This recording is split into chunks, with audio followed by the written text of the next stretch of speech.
now we'll learn that if you need to find God in the middle of it, that when you're trying not to lose your head, the second thing that you need to do is to try to find God in the middle of it. Turn to your neighbor and say, find God in it. We've spent the bulk of our time looking at David's lament in verses 4 and 6. But Antioch, what stood out to me was the placement of verse 5. While I was reading Psalms 57, as I was doing my study on verses 4 through 6, it was clear that David wanted God to know how hurt he was being in that cave. But what didn't make sense to me, Antioch, is that why there is a random intermission in the middle of verse 4 and 6. It would make sense for David to go right from the end of verse 4. Their teeth are spears and arrows, and their sharp tongue a sharp sword, straight into, they prepared a net for my steps. But instead, in the middle, David says, be exalted, O God, above the heavens, and let your glory be above the heavens.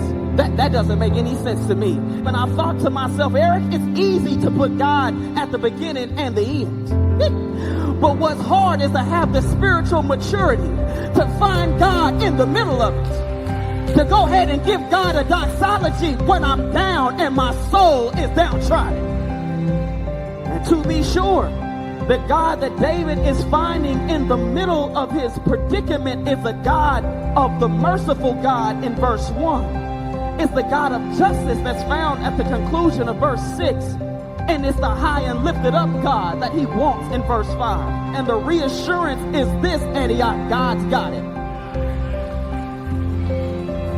Amid our calamities, we are in the middle of a Supreme Court that is rolling back affirmative actions and legislating women's bodies in a state that has elected officials that don't want to speak, that don't want to put race in the race massacre.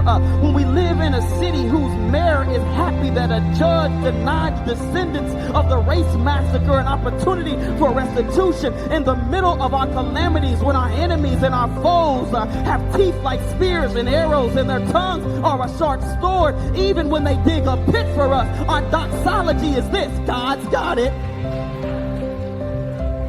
And this is the helpful nugget for when we're about to lose our head. If God's got it, you can release it. And if God's got it, I don't need to hold it.